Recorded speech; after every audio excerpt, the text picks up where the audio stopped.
Hi everybody, I'm doing a quick little trip vlog today. Not to a theme park or anything silly like that. This is a travel vlog, if you like. I'm going on a train journey tonight on the Caledonian Sleeper, which is the overnight train from London, in this case, up to Scotland. It also runs overnight down the other way, both called the Caledonian Sleeper. I'm going from London Euston to Edinburgh, and I'll be sitting in the seated carriage. So there are some really fancy, expensive carriages you can get in there that have, the full night train experience, the beds, you get a sink, a toilet, all that sort of thing. Couldn't quite swing that, but I'm taking the cheaper option of the seated coach, which is still, it's basically a first class carriage type experience.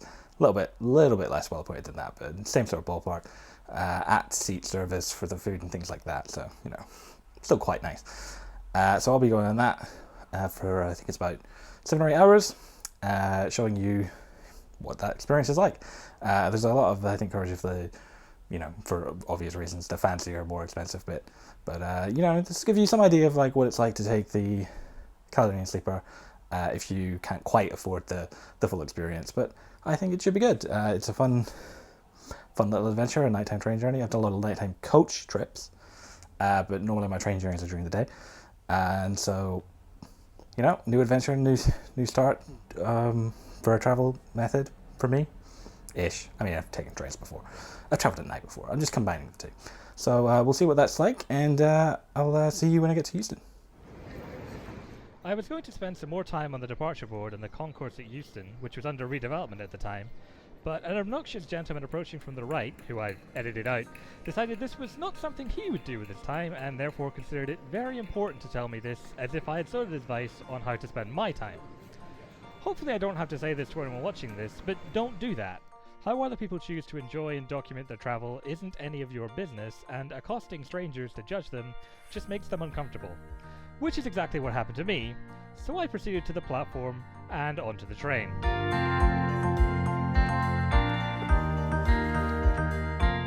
As I was on board quite early, I easily found my seat, 10A. Each seat in the seated coach comes equipped with a very good personal reading light,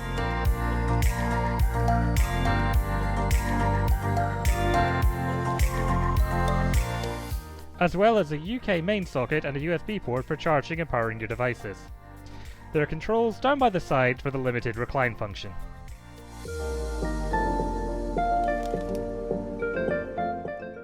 Each seat comes with a sleep kit, a kind of scaled-back version of the amenities kit you might receive in premium air travel classes or in the Caledonian Sleeper's own sleeper rooms. It contains an eye mask with the Caledonian Sleeper stag motif, and a pair of earplugs to help you shut out distractions while you sleep in your seat overnight.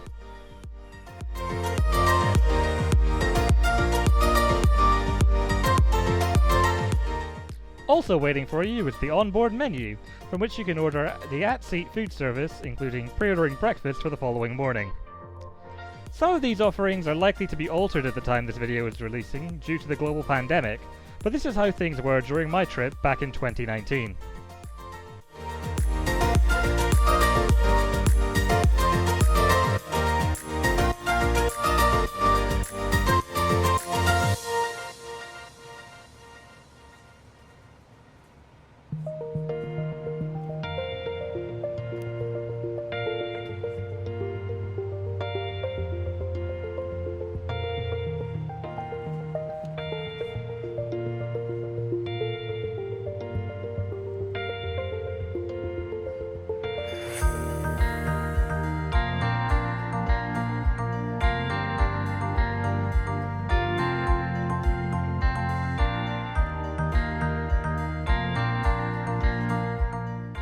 The last thing waiting at the seat was the all-important safety card, containing safety information for the various coach types in the train set.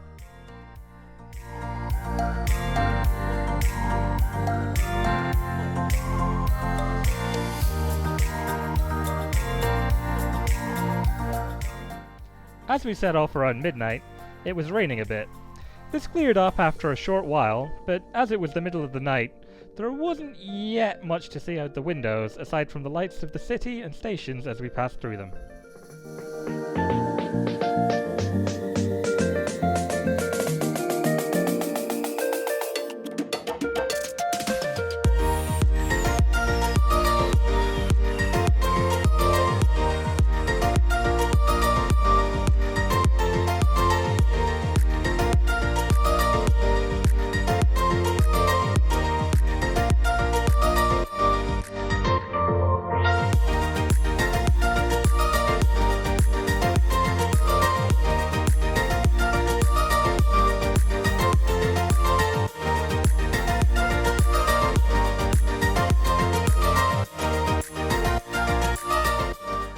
Despite the cold and rainy weather outside, things inside the train were nice and comfortable and warm, so no complaints there whatsoever.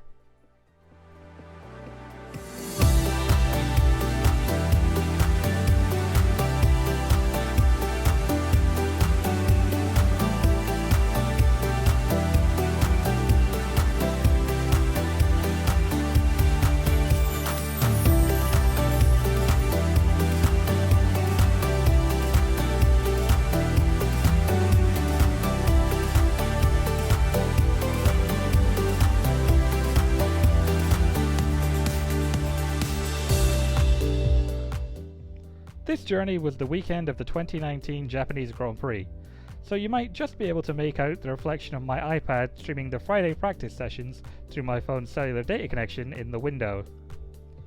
The streaming worked fine with the cellular data connection fairly strong throughout the journey, though Wi-Fi is available for less intensive purposes.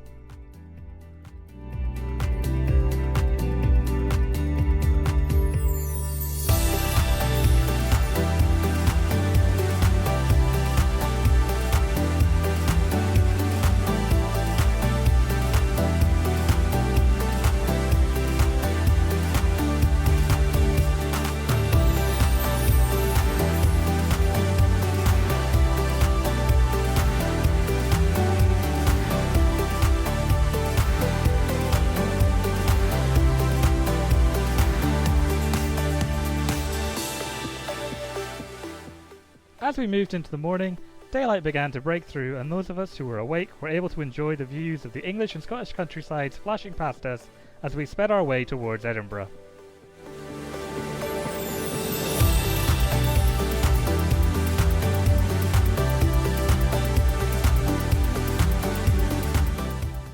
I'll share some of the highlights of those views with you now, starting with these cows.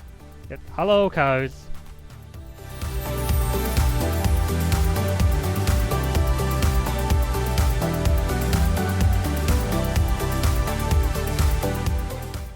Cows and sheep, I tell you. It's all anyone wants to see on these things.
I'm always excited to catch a glimpse of a wind farm like this one just coming across the hill here.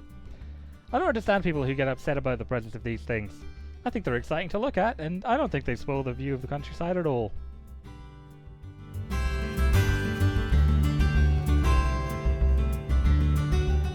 On the contrary, they're a nice reminder that we need to look after the planet that countryside is a part of.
lot more signs of civilization, telling us we're getting closer and closer to our final destination of Edinburgh.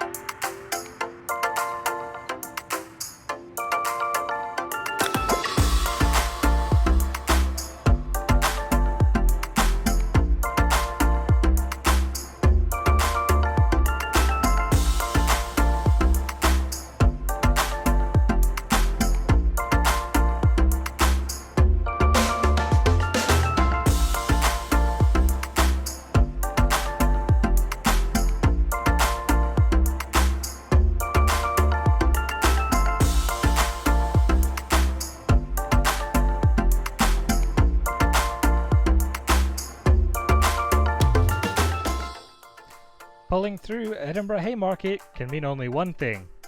The next stop from here is Edinburgh Waverley, where this train terminates.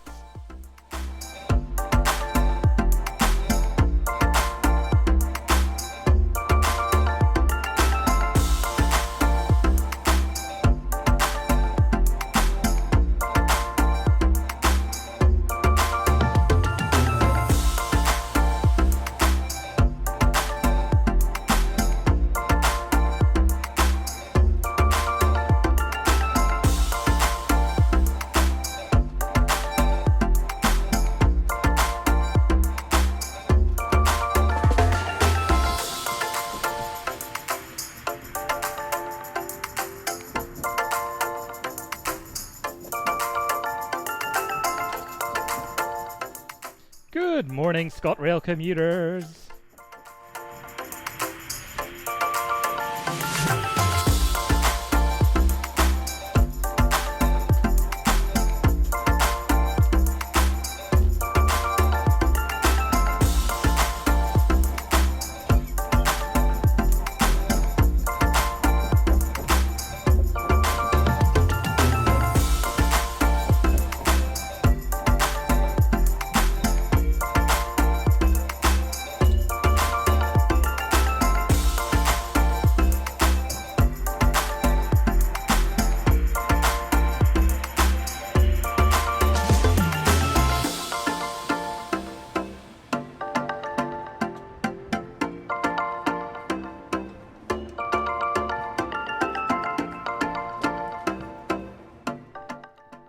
The new Caledonian Sleeper rolling stock have proved a bit troublesome for the operator, but they do look the part in their classy and understated livery. The seated coach was a relatively comfortable experience, though as I've made more overnight coach journeys than I can remember, I am perhaps not the pickiest traveller in that regard. Nevertheless, I enjoyed my trip on the Caledonian Sleeper, and I'd be excited to ride again in the future. Perhaps even in a sleeper room next time, and especially once the risk from the COVID-19 pandemic has passed. On that note, the pandemic won't truly be over until everyone everywhere has access to vaccines. So, if you can, please consider joining me in making a donation to UNICEF's VaccinAid program, which aims to deliver 2 billion vaccines around the world by the end of 2022. We'll only ever be safe if we're all safe. The link for that is in the description. There'll be a little card at the top to click on if you're on the website, and of course the URL if you want it is vaccinaid.org. Thanks for joining me on this travel vlog. Don't forget to like and subscribe for more, as I've got several more travel adventures coming right up. See you soon! It's a three-pronged attack. Subliminal, liminal, and superliminal. Superliminal? I'll show you. Hey, you! Like and subscribe. Yeah, all right. I'm in.